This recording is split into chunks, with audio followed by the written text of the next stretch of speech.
Shalom, everyone. And this week we're studying Parashat Balak. Parashat Balak is in the book of Numbers, chapter 22, verse 2.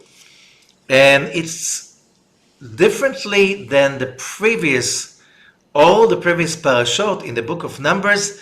The whole parasha is one big story, and it looks like something that could be easily fit J.R. Tolkien's books and something like this. And it gives us some idea about the ancient world that the Israelite nation has been created in. We're talking about the world of 33 centuries ago in the Middle East. It looks like it's very similar to other cultures around the world of that time, full of witchcraft and full of politics and witchcraft mixed together. Now, the question is, what's in it for us, and especially today? And I think it gives a very strong answer to a lot of the issues that we face today. And I think humanity is facing today a big issue with the whole thing of leadership, trust, democracy. Who do we trust? Who do we listen to? Who can we believe to? And because the whole world is right now so full with fake news, fake knowledge, fake science, fake religion, fake everything. Everything can be faked right now because everybody can have a stage, which means once upon a time, Rabbi Ashlag wrote that a century ago.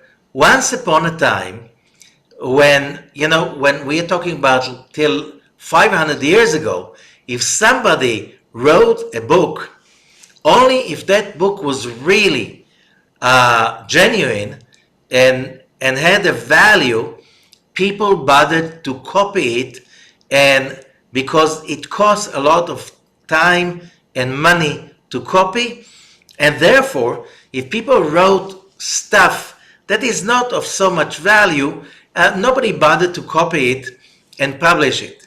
So there was some kind of filterization of people that were writing nonsense. However, if you wrote nonsense, who would read it? Who would copy it? Who would invest in dispersing it and publishing it? Today, says Rav Ashlag, that's 100 years ago, everybody can write a book, and with not so much money, relatively, you can print thousands of copies and spread it all over. And how do you check the validity of that person's words? He can say whatever he wants, and today it's almost impossible to check out. That's why when in the Jewish world, when somebody prints a book, first of all, before the printing, he prints kind of a temporary edition with very few volumes, and then he goes with that to the biggest rabbis that in that area, for getting a confirmation. They have to go and read through the book, and then they write a letter. We recommend to reading the book because we found the material valuable and it's based on true sources, right? So if you belong to the Orthodox part of Judaism, you don't read books unless you have some letters of recommendations of some, usually it's many big rabbis, that they know the materials, they know that field of wisdom, and they can confirm, we read the book, it's valuable, you can trust it, read it. But when we talk the same thing in the world of science, a scientific paper can be released only if it went through criticism of other colleagues in the same field, and if it went through so many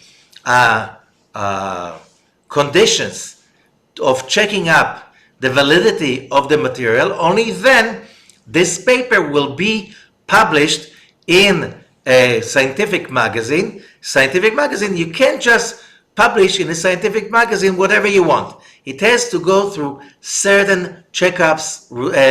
Otherwise, nothing will be published in these magazines. So, but the rest of the world today, when you have all of those social media, and more than that, people can just write whatever they want about whoever they want, about any topic they want, and they can send it, and it can go around on different networks to millions, hundreds of millions of people, just because it is interesting. And we know statistic is saying that fake news, bad stuff about other people, bad mouthing, and whatever is called all of that area has a very good publicity. People love to spread bad stuff about all kinds of whatever aspect of life. So when you read somebody, and especially you don't know who to believe to. When I read any kind of news, I cannot read the papers anymore because everybody is biased. And if I read news, it's only when you have people, the readers can respond. And you look at the responses, and some people bring other facts and so on. So if it's not having any criticism, then you can't validate whatever you just read. You can read stuff, you can listen to stuff on YouTube, and you have no idea where is this stuff brought from, and how maybe it's partial. Usually it is partial, and it's, and most people, if you just realize that, you have to screen the information that is coming at you, because there's so much of it, and so much of it is biased, and it is meant to program your mind in order to serve some purpose of the publisher. So how do we stop being victims of all kinds of fake stuff, or stuff that is meant to engineer our thinking, our opinions, and our moods? And that is a big issue in our lives. So, first of all, we learn a lot about it from Parashat Balak. What is the story? In the previous parasha, Parashat Chukat, we have, in the beginning of Parashat Chukat, in the book of Numbers, chapter 19, we have the last law being given on Mount Sinai, or in the journey around Mount Sinai. The journey took 40 years almost, and the journey is over, and in chapter 20, the Israelites are already finishing the journey in the Sinai, and they go up to the south of the Negev, which is called the Paran Desert. That's what is today the south of Israel. Okay, the south of the Negev, north of Eilat, and that's where they are. And they are starting to prepare themselves to enter the promised land. Okay, as we go on with Parashat Chukat, they go east and around what is today the eastern parts of the Dead Sea. South of it is Edom, the red rock, or Petra of today. Everybody, whoever read about it and heard about it, it's the red rock place. It's called in Hebrew Edom, the red kingdom. Okay? Edom was ruled by the Edomites, descendants of Esau. Okay? That was also red. So we don't know if it's called Edom because of the rocks, or is it Edom because of the red color of Esau's hair. Okay, still, the Edomites do not let the Israelites to cross through into the Holy Land. They go a bit northern, and then they are facing the Moabites. The Moabites also are kinds of family, because the Moabites descend from Lot, the nephew of Abraham. The Moabites also spoke Hebrew like the Edomites, so there was a very easy communication that was family, although the Moabites did not allow the Israelites to go through. So the Israelites continue going north, okay, what is today the desert in the kingdom of Jordan. They go north, and now they're facing another kingdom, the kingdom of the Amorites. There were two kingdoms, one ruled by Sihon, and the other one ruled by Og, okay, the giant. They were brothers, some say, and now the Israelites are asking again, we'd like to cross through to the river Jordan because we want to go home. And to go home means the western side of the river Jordan. And the Amorites, who were kinds of Canaanites, they wage war over the Israelites, and the Israelites fight them, win, and take those countries, which are today, you can find them from north of the Dead Sea all the way to the south of Syria, which means south of Damascus. All of those area has been conquered by the Israelites from the Amorites, because the Amorites, instead of letting the Israelites pass through, they just attacked them and they lost. Okay, this is the story. So now the Israelites are right now camping, and that's the end of Parashat Chukat. They are camping, it's verse 1 in chapter 22. Vayis'u bnei Israel, and the children of Israel traveled, vayachanu be'arvot Moab, and they are camping in the prairies of Moab, across from the Jordan crossing, on the east from Jericho. Okay, so now can you imagine? We have such a huge power, 12 tribes of Israel. They just took over most of what is called Jordan of today, which means the part that is not desert, which is north. If you look at the map, of Israel and ancient Israel, you see that north of the Dead Sea, to the south, to the east, to the right, all the way up almost till Damascus, okay, was already conquered by the Israelites. Okay, later on, 2 tribes and a half settled over there, Reuben, Gad, and half of the tribe of Manasseh. We'll learn about it in a few weeks. And the rest are moving in, crossing later on, only when Moses passed away. They cross the river Jordan, take over Jericho. From there, slowly they take over the whole country. So now, as we see that story, the story goes on with a very, as I said, it's like the Lord of the Rings, a story full of magic, wizards, and witchcraft, curses, and protecting shields. And how does the story start? And it says, Vayar Balak ben Tzipor et kol asher asa Israel laEmori. And Balak, the son of Tzipor, saw whatever the Israelites did to the Amorites. And of course, he was very, very scared, because why shouldn't he think that he will be next? So he thinks about, how do I fight the Israelites? They were so big and so strong, which means if you look at Moab was just tiny relatively to the lands that the Israelites just took. So legitimately, he was really afraid.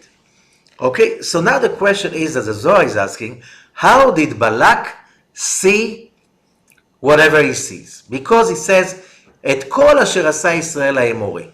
And there is one thing that is very, very important for us to understand, because it will help us a lot with everything that we, in our journeys, in order to understand whatever we want, either in health issues, economical issues, relationships, politics, everything we need to discuss with other people and especially with experts. And the question is like this: how do we learn how to trust real professionals? Because there are some people that are genius, okay? They know a lot. However, you can't trust them. Why? Because deep inside we know they are biased. They do not really serve our purpose. Somehow, whatever advice they give has some ulterior motive, and that can be really, you know, it. If you talk about the person's ability to give me an advice, it doesn't matter how much knowledge the person has. As the moment I realize he has an ulterior motive that is not going together, it's not aligned with my personal interest, it's aligned with somebody else's personal interest or a company or any agenda, I can't trust that person. Okay? That's what I said before. What if it's a journalist? What if it's a doctor? What if this doctor is recommending a medication because he has some interest to be an agent of that pharmaceutical company? Things like this do happen, and today it's very hard to know what's going on.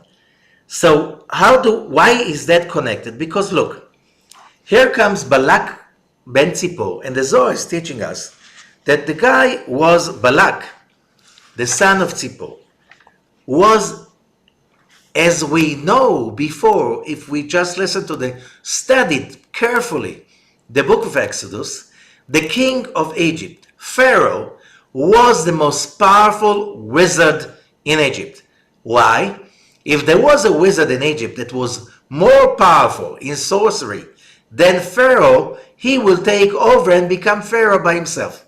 Correct? Because, they were not democratically elected. It's the power that makes you getting elected. And the same thing was, if you just learn about the history of different dictatorships and kingdoms and empires, a lot of people came to power just because they were smarter, they knew some more tricks, or they assassinated the kings and the emperors before them. The story of human politics is bloody, dirty, and full of darkness.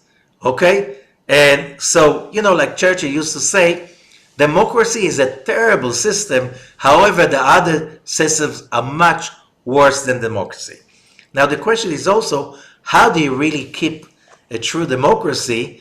Because many times we think we are part of a democratic country, and then we realize that we have no say whatsoever, and which means the world is still learning how to create checks and balances and how to really generate a true democracy. A lot of states, a lot of countries today claim to be democratic, and the fact that we know some countries, the fact that they have the more democratic in their names just shows that they are not democratic. Okay, so the story is like this: Vayar Balak ben Tzipor, and that's one of the most important issues that we should learn about any person who's giving us an advice. And I have to read it every year when we study Parashat Balak, because this is an amazing part of wisdom that all of us need to remind ourselves day and night, every day in our lives. And it says like this: Rabbi Shimon said, Vayar, Balak saw, what kind of a sight did he see? They had no TV at that time. He really saw, using the Rabbi Ashlag explains it, be'einei ha'chokhmah, in the eyes of wisdom. Look, in the ancient times, people really believed in magic and that was part of the government. Which means, look at Pharaoh. Pharaoh was a wizard, a sorcerer, and he was surrounded by wizards and sorcerers, and that was his, that was his consultants. He didn't have like experts that graduated university. They were really, the wisdom of Egypt was full of sorcery and witchcraft, dark magic. Everybody who studies the ancient Egypt knows that. Whoever saw terrible movies, I never looked at them, it's not good for your soul, about the witchcraft and the curses that are included in whoever touches the ancient Egypt's stuff. And it's all of this is based on some truth, because just read the Torah. The Torah tells you that all of Egypt was full of idols.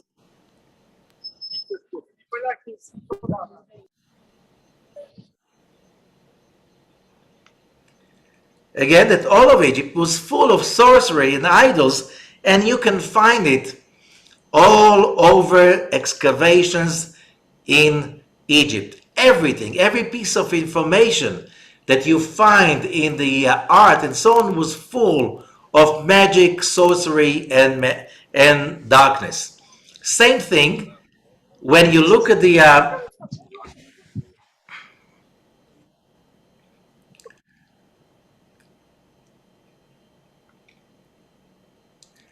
same thing applies when you look at in modern archaeology in Israel and its surroundings.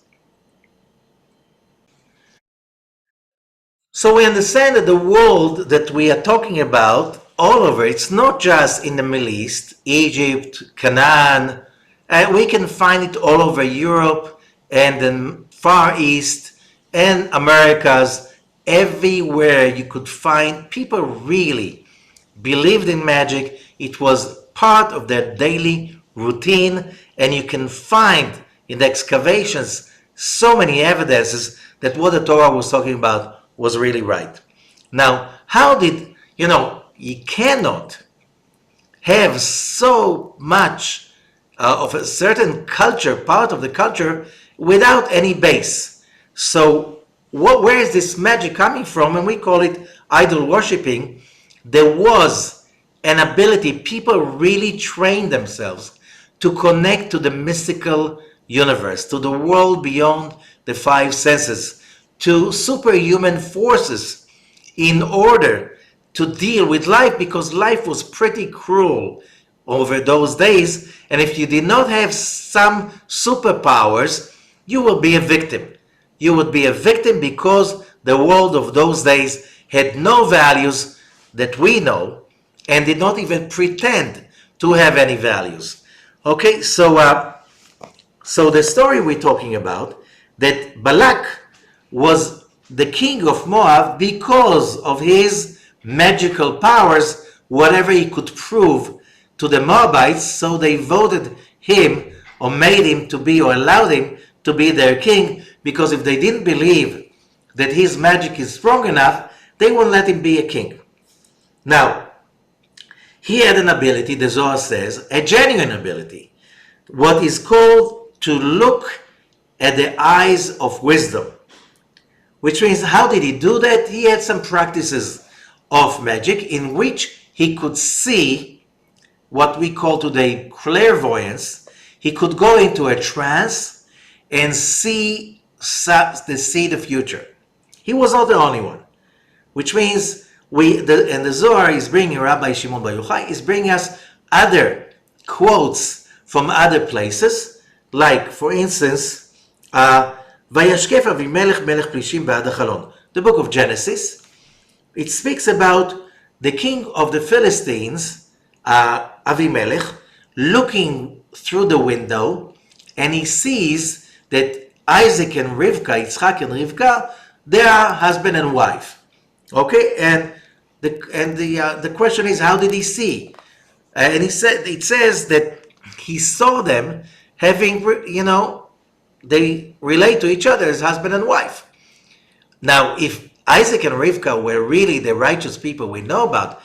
So the commentators are asking, well, do you think they will behave in such a way in public? No way. So how did he see? He looked through the window, and here the word window is a window, which means a window of wisdom, a window of looking at to the world beyond.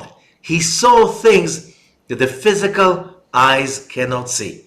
You know, whoever one famous person that looked through the window many years later, Nostradamus, he was very famous, as he was going to a trance and he could see some stains of oil floating over water. That was one of his methods, and from that he will go through the trance into a visionary of the future. And some say that his books really predicted many things that happened in the last few centuries, that it says that he predicted. Okay, let's say he did. And you know what? Could be that he did. The question is, how can we trust those people? Now, we're talking about people who have a window of wisdom, which means they claim that they see stuff that other people do not see. Now, we are talking about people using witchcraft. But today, that's not everything, because we are looking always for people who are wiser than us in a certain realm, and therefore we ask for their advice. Let's say, somebody will give us advices about where to invest. Okay? Where to invest money. Okay? What kind? What kind of where, in which stock market, what kind of investment should I do? Is it real estate? Is it in the stock market? Is it high tech? You're always looking for somebody who will be, today they call it an expert, an analyst, a guru, but that's basically, you ask him to make, a little witchcraft. Can you please tell me what's going to happen that other people do not see? Because, I want to have an advantage. Okay? And I want to buy what is still cheap before everybody else wants to buy it. And when we go to the crypto, it's also NP, because everything today is so, what should I say? It's chaotic. Things are going up and down and up and down, and you have no idea. It's like whatever you invest, and you realize there are a lot of lies out there, and people go after that, and then they leave and they go to something else. Who should I trust? And Rabbi Shimon is saying, those days and even today, people have, and they call it, the Zohar calls it Chalonot HaChochmah, windows to the wisdom. What does that mean? כלומר שיש הרבה חלונות, there are many windows. וחלון אחד יש שכל החוכמה שורה בו. However, there is a window that all the wisdom dwells in that window. ובו רואה מי שרואה בשורש החוכמה. However, only the ones who can see the root of the wisdom can see through. אף כאן וירא בלק בחוכמה שלו, דהיינו חלון הפרטי. Okay, Balak use his own wisdom, his own individual window that he created through his own self-growth and whatever metaphysical activities that he did. He used all kinds of methods, and the Zohar explains some of them, nothing that you can follow and not recommended, because why? The point is very simple. The story is like this. The whole story is starting that Balak saw through his window how powerful Moses was in the fight against the Amorites. Now, of course, that the Amorites, when they went to fight against Moses and the nation of Israel, of course that they used a lot of witchcraft. And they were totally beaten up, which means they disappeared from the face of the earth. No more Sichon, no more Og, no more Amorites in that area of the world. They simply disappeared. The victory was so powerful that we can't hear about them anymore later on. So the question is like this.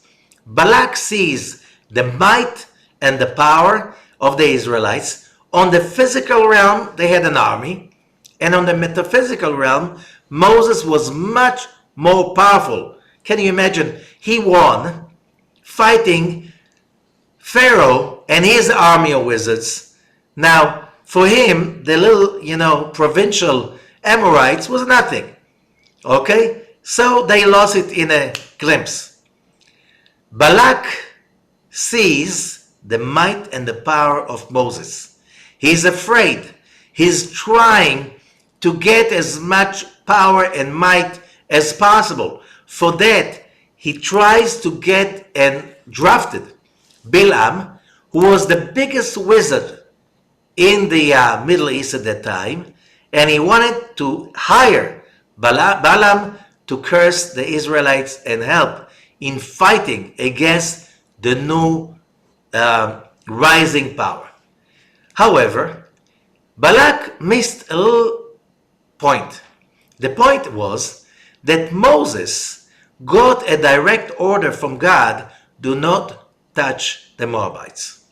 Just a little insignificant stuff, which means Balak, if he knew that, if he just communicated with Moses, and Moses did communicate with him, he said, we want to go past your country, we do not want to touch anything. If we drink, we'll pay for it. If we'll eat, we'll pay for it. Any damage that will be done because of so many people walking through your highways, we will pay for it. And Moab said, no way. Okay, so, you can see a lot of leaders, they promise stuff, they say one, and they do two, which means, so what if I promised? And, today they say, I didn't promise to make it, I promised, but I didn't promise to really make it happen. So what if I said? So the question is that what Balak saw was, that's what the Zohar is trying to say, was partial. The most important fact that the Israelites were not going to touch him for the next 500 years. That's half of a millennium. Only King David, almost 500 years later, took over finally and conquered Moab. Okay? So that's the little thing that Balak did not see. He saw a lot of stuff. So what does it mean? It means that it doesn't matter how smart you are, how wise you are, how knowledgeable you are. It doesn't matter how much experience you have. Just think about it. 2008, the world economy got a blow that it did not recover from till today. How many of those great researchers, analysts, whatever people who live on a huge salary in order to tell the government how to plan, okay, how many of them foresaw the crisis of 2008? The answer is almost no one. And the ones who did see it coming were very few, and they said, and there were books and research about it, they were announcing it loud and clear. Nobody wanted to see, nobody wanted to know. Okay? So what are we talking about? We are talking about the fact that most people, I'm talking about almost 100% of the people, almost 100% of the time are so blind, they see such a partial vision. And that means that when you realize how blind you are and how partial is your window of reality, you have to ask yourself, how, if I know so little and the people around me know so little, how do I know who to trust? And the answer is, when you really want to understand about clairvoyance and more than that, there are few layers of understanding the validity, how to value the validity of the information you get from your own instincts, from your own research, and from the wisdom and the knowledge of other people, and especially from experts. And the answer is, as the Zohar is saying, since whenever a person is trying to learn about a certain topic, he will finally create for himself a window, which means it's a window of reality, and the window is a result of the person's efforts to try to figure out how do you understand reality. It could be in medicine, could be in economy, could be in military or politics. And how do you figure it out so when you really understand the situation, you can also understand the next steps and the evolution of whatever is happening right now. The question is like this: since the window you've created is limited, because each one of us is very limited, how can I trust the information about whatever I developed or anybody else developed? And the answer is to just understand there's a lot of stuff written about it in the Zohar. I'll just try to give us just a little bit. Okay, let's. The story goes on before I give the answer. So Balak is trying to get Balaam. As we said, Balaam was even a bigger warlock in the area of curses. Like today in medicine or in economy, there are different experts. Some experts are very good about real estate, but not so good about high-tech. Some experts are very good about high-tech, they have no understanding about real estate. So if you want to do something that is connected to both, you need to make a brainstorming. So the Zohar is saying Balak was an expert of certain kinds of magic, but Balaam was much more powerful about dark curses. And because Balak wanted to cast a spell, a curse so strong that would bring for the genocide of the Israelite nation, he knew that doing it by himself would be almost impossible unless he gets Balaam on his side. Okay? Balaam comes in, and we know, if you read the story, when the messengers of Balak come to Balaam, Balaam is not giving them a yes, not immediately. He says, I have to ask God the Creator, the God of the universe. Okay, Youdkevitch, that which means the Zohar says he pretended to be serving the Almighty God of the universe, and not one of the idols, which was really his window of wisdom. So what did he do? He waited till it was night, bad sign, because why? Moses, anytime he needed to ask a question, he asked on the spot. He had an ongoing connection.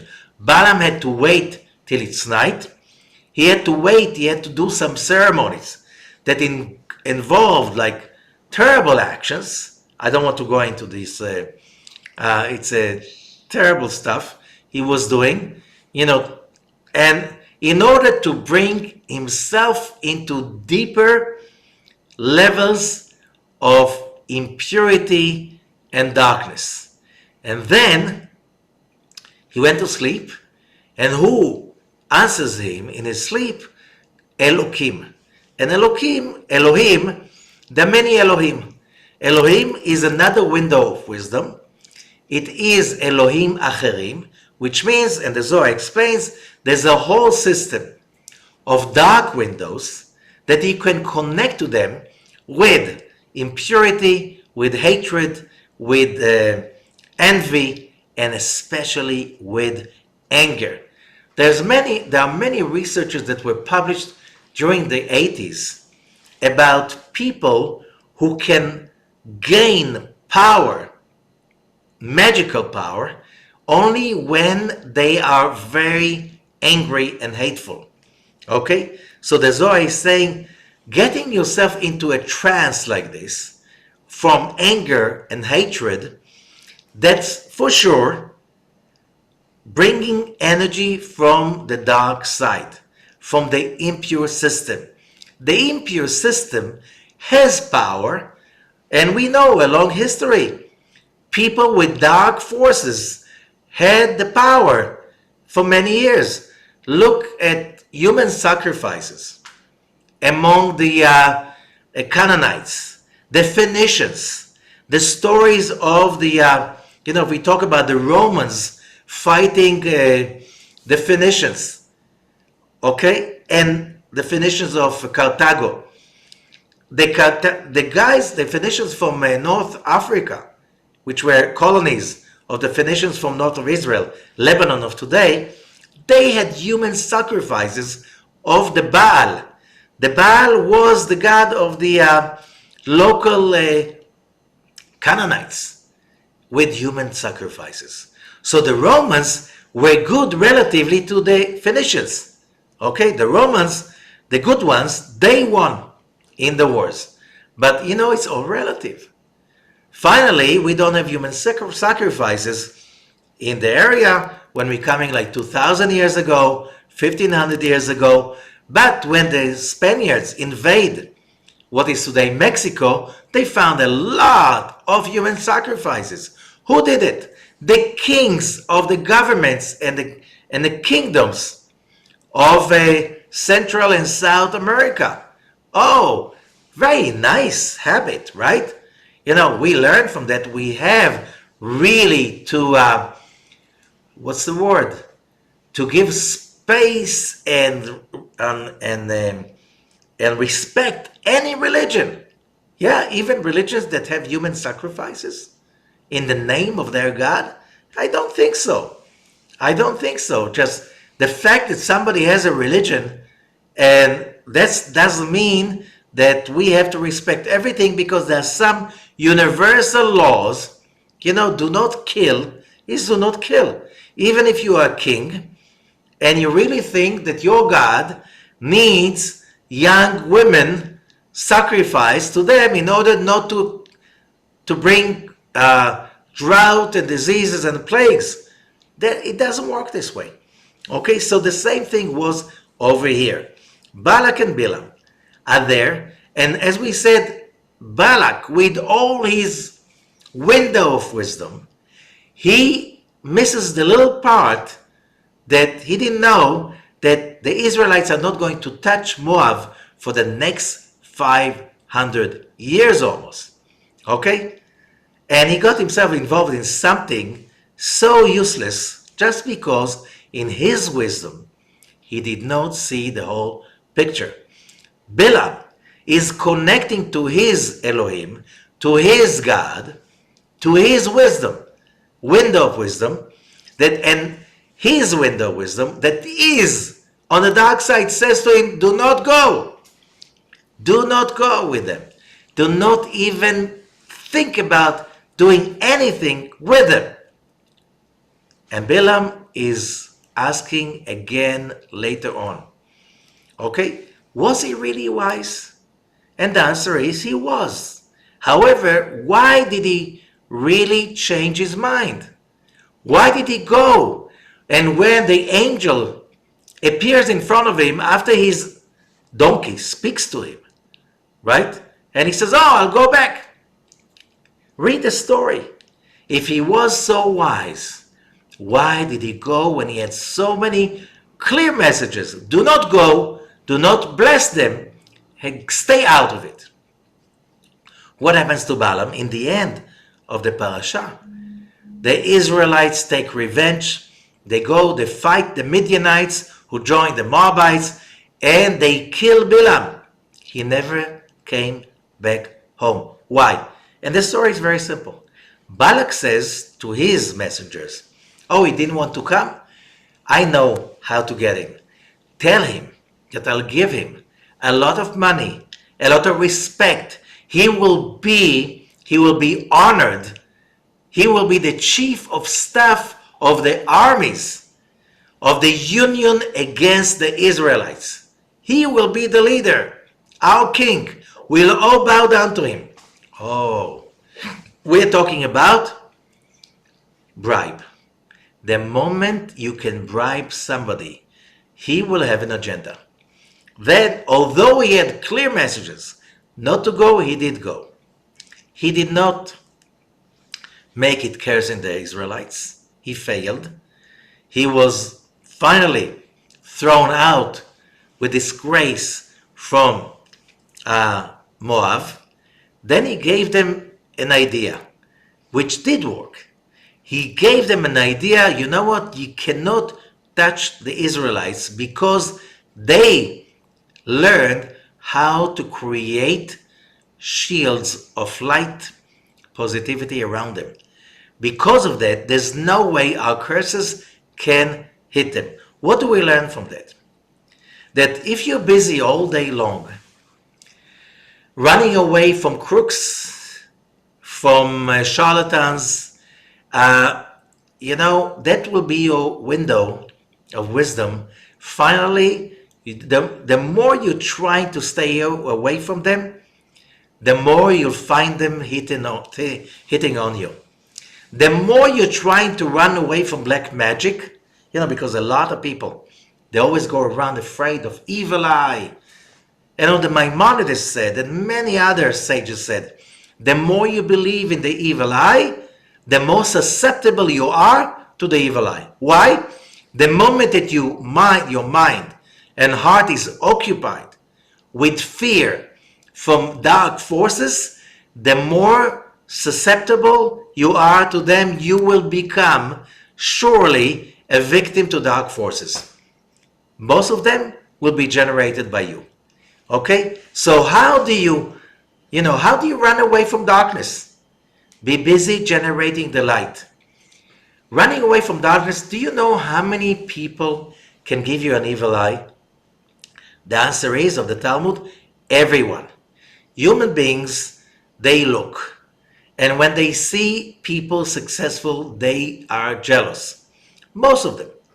Okay? When they see people happy, they're jealous. And that generates evil eye. How can you secure yourself from that? And the answer is honesty, modesty, humility, and no show off. That is the first stage. The second stage is, instead of focusing on protecting yourself from the dark forces, in that moment you become part of the celebration of dark forces. You become them because you're focused on them. Instead of that, focus, like the Israelites, they have no idea that Balak is conspiring with Balaam, the two big magicians that are trying right now to put a spell, the darkest spell possible over the Israelites. They have no idea it's happening. Why?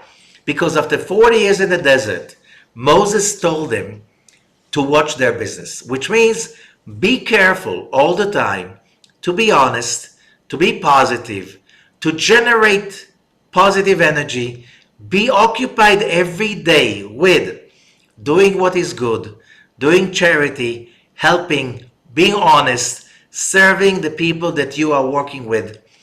And the energy that you'll be generating will give you an exemption from watching out all the time, protecting yourself from dark spells coming at your direction. The more Balak and Balaam tried, the more they failed.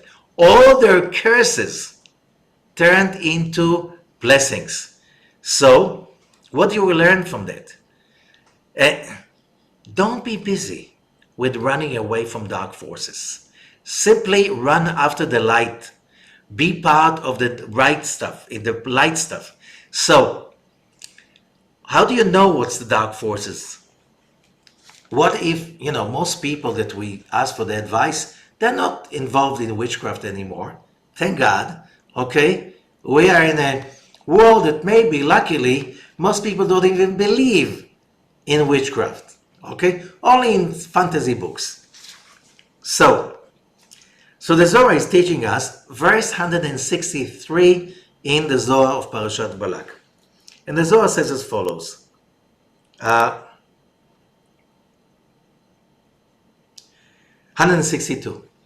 Amar Rabbi Shimon, Elazar, Rabbi Shimon says to his son, Elazar, Kol miloi de Bilam chayavaya.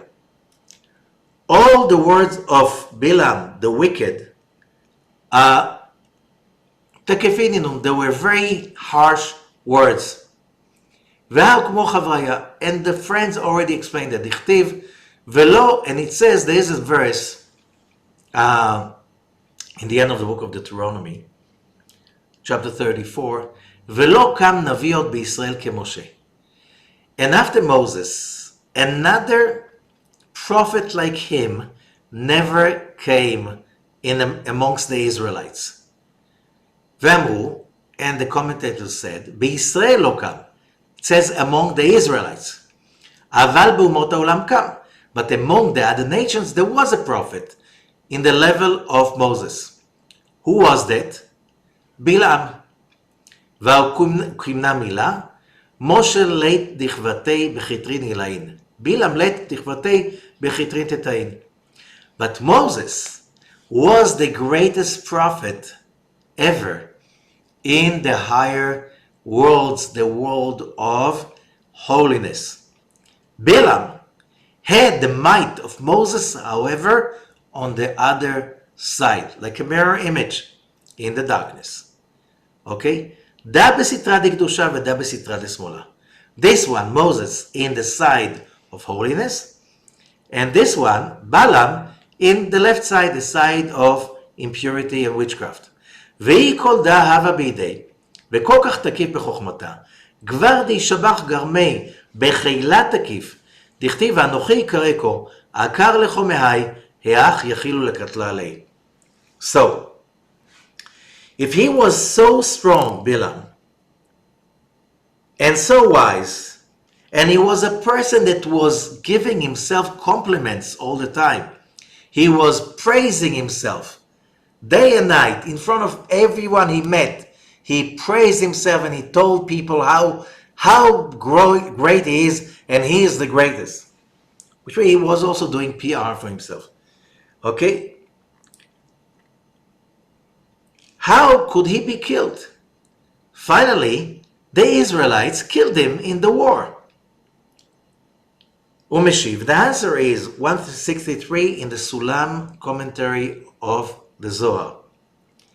בספר החוכמה של שלמה המלך, in the book of wisdom of King Solomon, he says there are three signs that are marked on the person.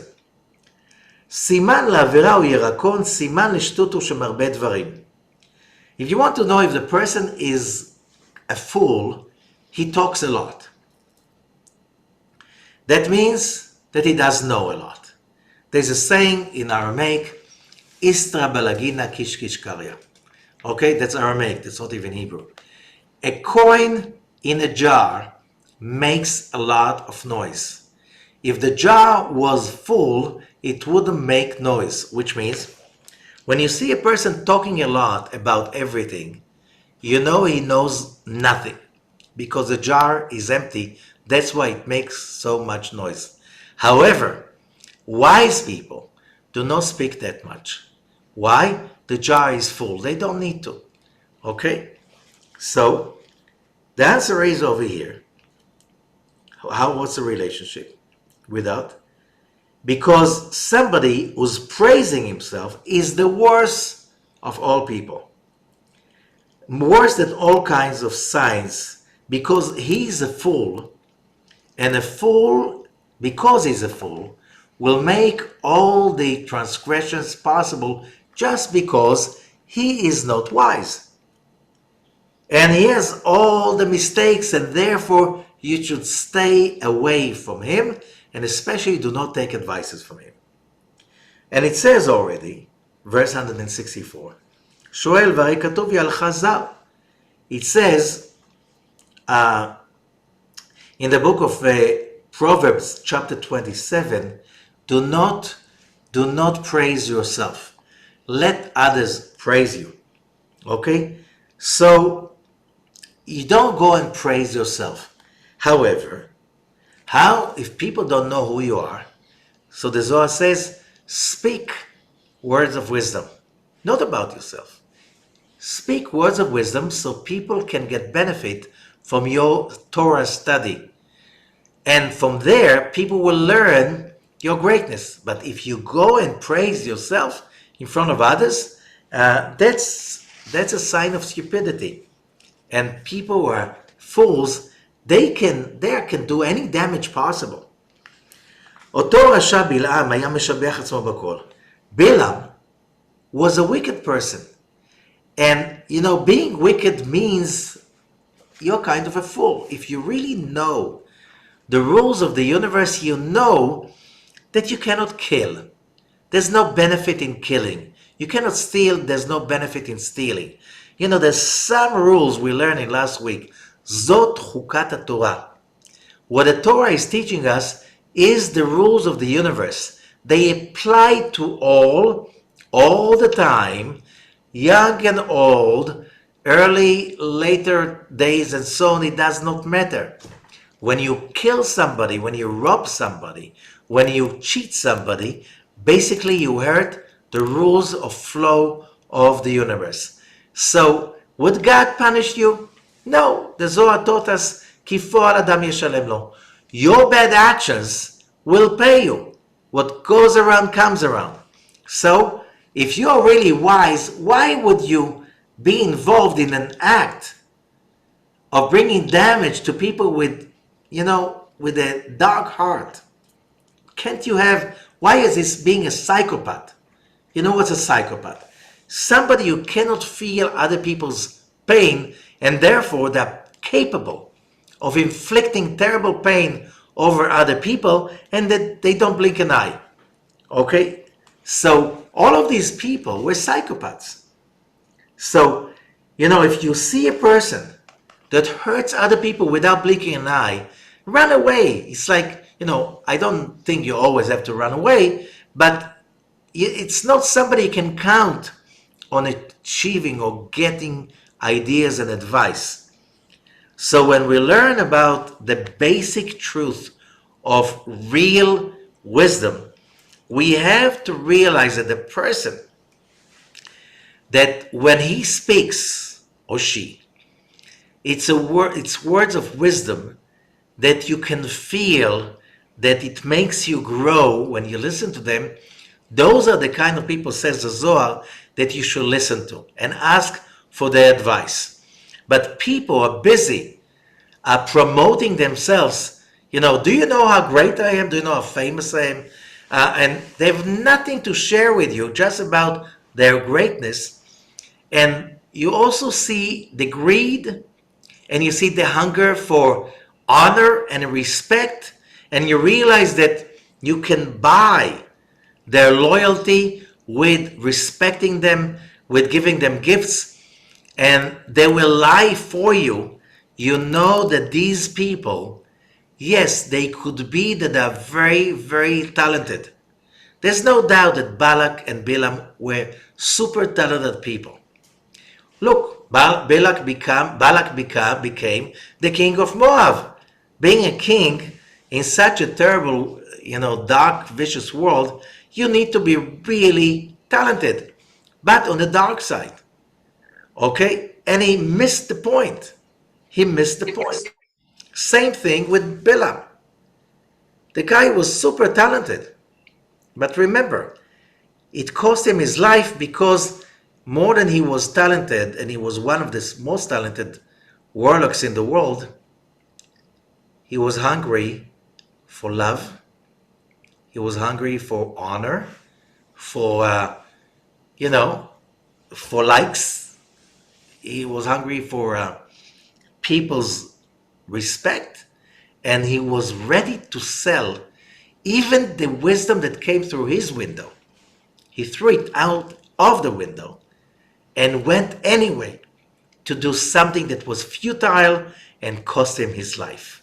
So how do we tell the difference? And here is the law of how do you really find or get yourself a level of a true positive window. I call it the ladder of professionals. The first step, the lowest of them all, according to Rabbi Ashlag, is the step of childhood, desire to receive for the self alone.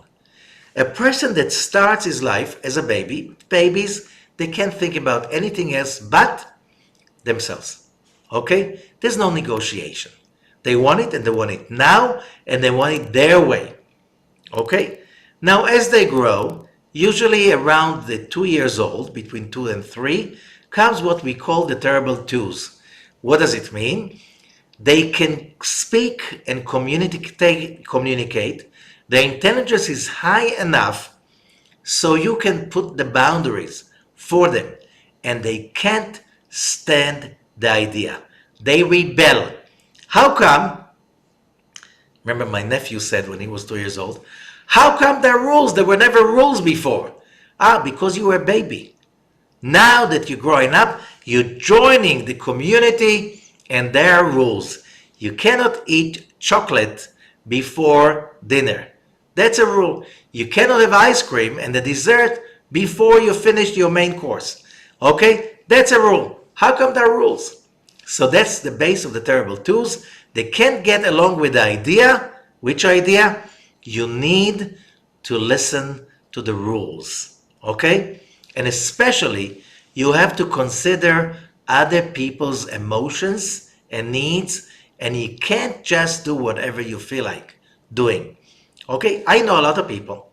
They're still in their terrible twos in their 50s and 60s. Okay?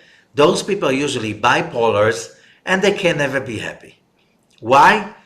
Being in a place of desire to receive for the self alone, Rabbi Ashlag teaches us, these are the people that the sages says, Reshaim bechayehem nikraim metim. And a selfish person is dead while he is still alive. How come? The moment a person is connected to true selfishness, that means that he's totally disconnected from the source of life. The source of life is the endless light of the Creator. And the endless light of the Creator is endless and endlessly giving and loving unconditionally. Which means, by the law of affinity, when you are selfish, you disconnect yourself from that life-giving source. And that means that you are considered dead. Why you're not, physically dead? Why don't you drop dead? You have some hope, and there's some light in you that can give you some more chances. But selfish people are dead.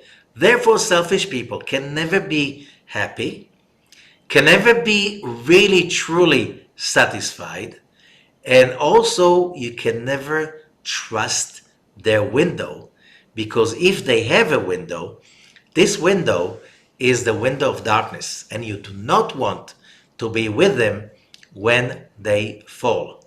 So if you see people who are sociopaths, abusive to others, they do not really care of other people's pains. They can really step on somebody's rights without even thinking about it, without any remorse. Stay away from them, and it does not matter if they are known as the greatest professionals in their field. Stay away from them. Why? If they have a window, you don't want to be part of it. Now, as we said, when the terrible twos is coming, most people, the big majority, develop little by little another level, the second level, which is called the desire to give for the sake of sharing, which means that's called being part of a family, community, or business. The business world is about, do you want to be happy? You have to make other people happy. You want to receive money, power, respect, you have to give something for that. You have to work for that, which means on that level, you're still selfish.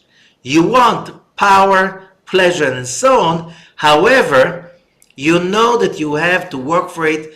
You know that you have to give others in order to receive what you want. You're still selfish because you have an agenda. Most people are still in that place, which means most people do not go to work because of altruism. They go to work because that's the only way they can get what they want. So they're nice to you as long as you give them a reward for being nice. They will serve you as long as you pay them what they think they deserve. Okay? The moment somebody will offer more, they will go without hesitation for the other place. Okay? Most people are at that level. Number two, that is the desire to share for the purpose of receiving, which means you help others, but there's an agenda. What's the agenda? You want to get rewarded by salary, honor, love, attention, and therefore you give. That means that whenever you give, you're waiting for your reward. Okay? That level has another sub-level, that's number 3. Number 3 is the level you're still giving because you want to receive. But level 2 is very dangerous. Why? If you try to love others as you love yourself, by level 2, you really care for people because, as we said, you're waiting for their reward. What if they do not reciprocate? That could be in a love affair. That could be in couples, could be in a family, and community, government, everywhere. You just give and you give and you give, and after a while, and you're doing all the time, you can't avoid it, they're counting. This is as much as I gave. Did I get enough that justifies my giving? The answer for that is never. It doesn't matter how much you give to others. Finally, everybody gets some, this way or another, disappointment. What does it mean? Because your giving was conditioned by other people's reward to you, because people are people, and people's best thing is to fail others, okay? So when you really think that you love others and you really care for them, sooner or later you'll have a terrible disappointment and you will feel like a victim, okay? So don't go this way. Why? Most people I know, they are this way or another, disenchanted, they're disappointed in people because people are confusing and people are not rewarding as you expect them. Never. Don't go this way. And that's why when it says love others, you love yourself, the next part is I am God. Why are you doing that? Because if we said that the source of all that is good is the endless light of the Creator, by the law of affinity, the more loving you generate, the more caring, giving you generate, and you do it in order to connect to the light of the Creator. Yes, this is a little bit selfish. Still, by the law of affinity, you have better chances to succeed. Now, when you give, and you give just because you want to connect to the light of the Creator, you're in a higher level. Your reward is not what people tell you, is not the respect they give you. You're not making this kind of an accounting. Your reward is value. You feel a better person. You feel closer to the divine world. You feel elevated. That nobody can take away from you. When you reach level 3, It's the desire to receive for the sake, the desire to give for the sake of receiving, but not receiving from people. Okay? They're disappointing. Receiving from the Creator. Which means whatever giving service you do, as charity or as a profession, you do it because you want to be a person of giving. You want to get closer to the source of light.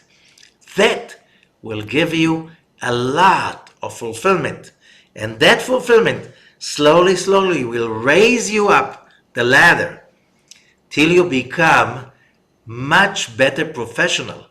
Now your connection to the light of the Creator will be so strong, you start finding yourself connecting to happiness you didn't know about before, to fulfillment, to values, to information and knowledge, an extension of abilities like you never had before when you were so depleted because you're helping somebody and you realize that he will never say thank you. So why should I? You know, a good movie to see that is an older movie from, I think, 1992. It's called the Groundhog Day. Watch this movie, it shows it clearly how a selfish person that is miserable, upset, unlucky, nobody can like somebody like this, although he thinks he's a genius, okay? Because he, in his profession, he knows much better than others. But he's a terrible person, he's a psychopath, okay? And how does he go? The stage is exactly like Rabbi Ashlag is teaching. So stage 3, what we said, is a desire to share for the sake of receiving, but receiving what? Spiritual enlightenment, elevation, growth, okay? That can work. And then when a person does that on a daily basis and he becomes stronger and stronger, connected to the values, the universal values the Zohar is talking about, the Torah is talking about, the Rabbi Ashlag tells us there coming a moment in which you trust the universe so much that you give without even thinking about it. You give and it becomes an addiction. You just give. The problem is that level, the 4th level, which is called the desire to share for the sake of sharing, you don't even think about receiving anything. That 4th level is basically unrealistic for human beings. Why? We are not the light. We are vessels. We're not the source of energy. We can be deliverers of energy, representatives of the light, but we cannot generate the light on our own.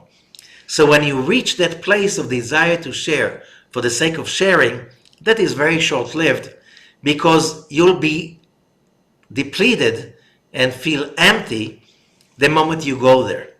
And then that allows you to move to the 5th and final level, the desire to receive for the sake of sharing, which means you want so much to go on sharing, you're willing to receive from the Creator, from the endless light, whatever it takes so you can really be of benefit to somebody else.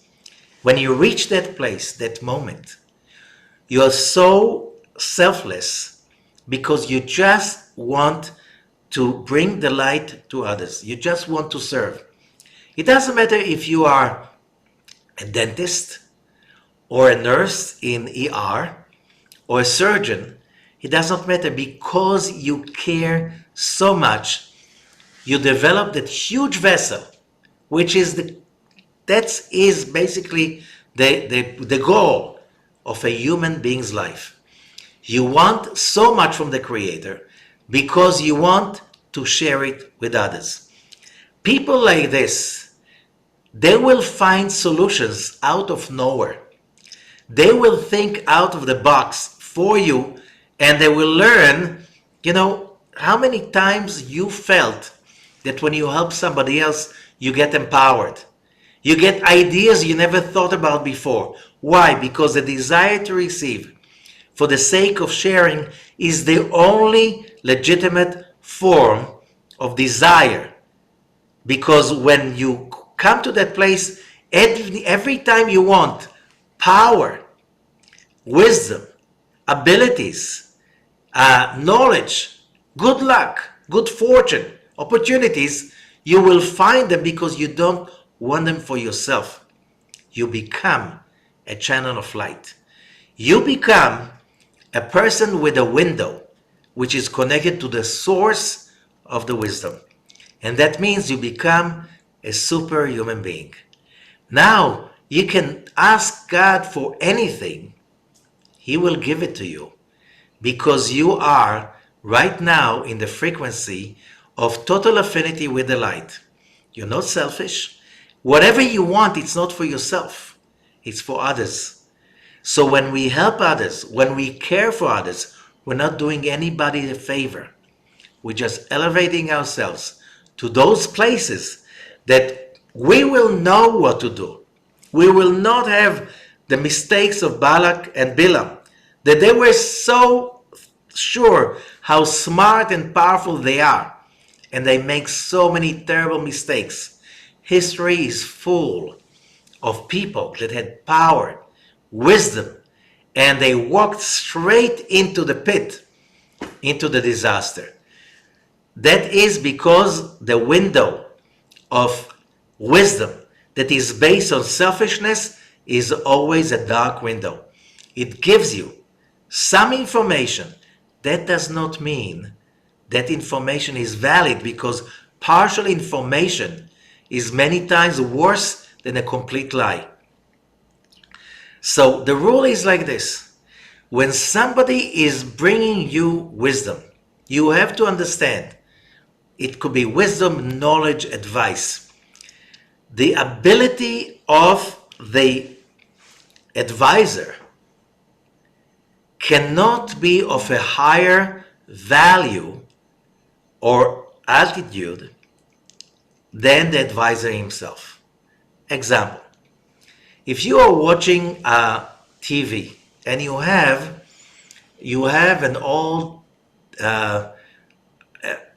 how do you call it, analogical TV, the old-fashioned TV before the digital, can a TV like this broadcast or receive broadcasting of a digital 4K or HD or even bigger than that?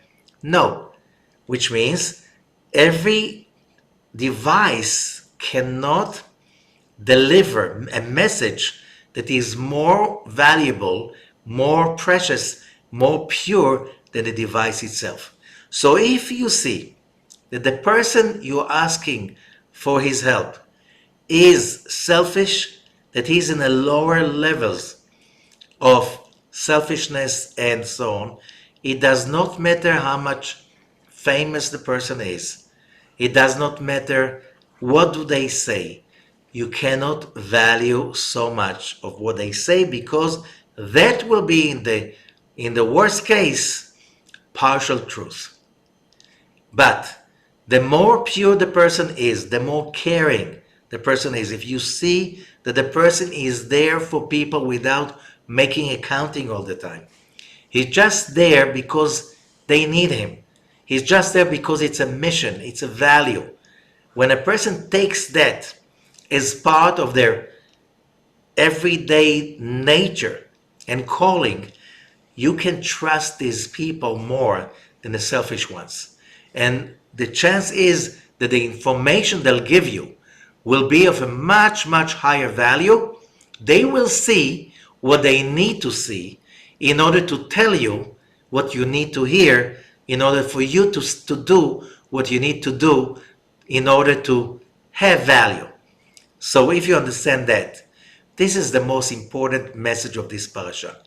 Now, the end of the parasha is exactly the same story. At the end of the parasha, Bilam, he's a wise guy. He's very wise. And he realizes that the Israelites are very much protected. So he tells Balak a true piece of wisdom. You cannot hurt those ones because as long as they are full of light, they have a magical dome of light around them. But if you burst the bubble, how? You send, you just infiltrate their camp and get them fight with each other. Get them into idol worshiping. Then you will be able to penetrate their shield. So how would they do that? So he advises them, take the most beautiful girls of the Moabites and the Midianites, which means we're talking about the nobility, because the peasants did not look beautiful at all. Okay? So, and send them to the camp with witchcraft and make them with nice words.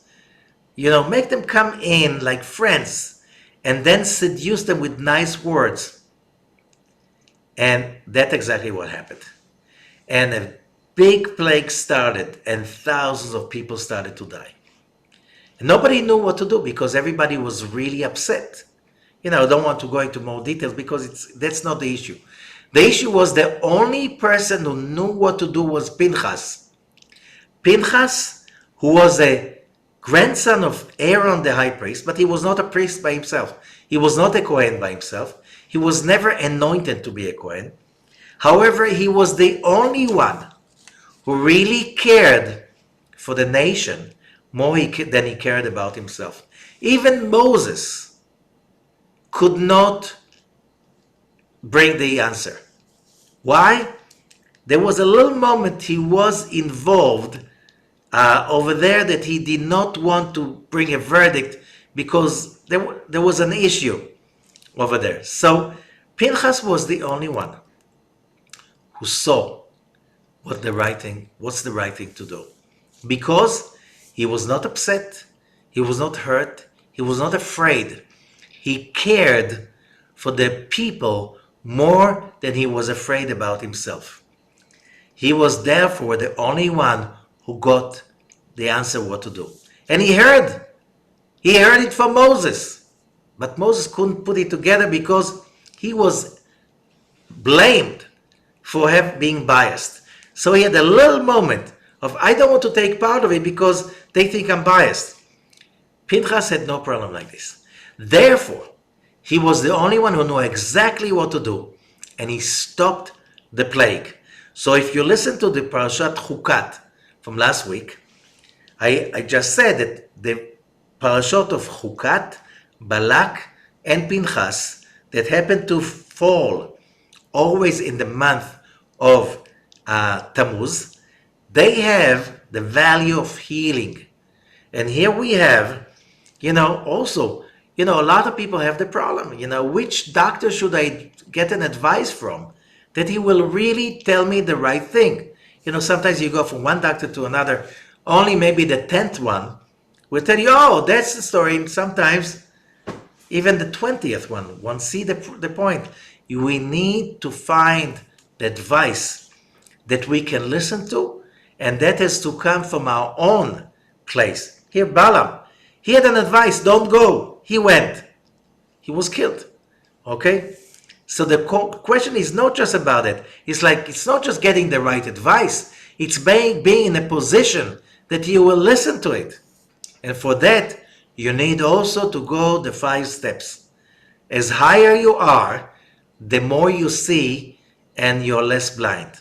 So therefore, these parashot, it's all about the value of healing. Because when you're going up the ladder, the chances that you'll get sick are lower. And even if you get sick, the chances that you're going to find the right advice are much higher. So, health to everyone, and have a great week.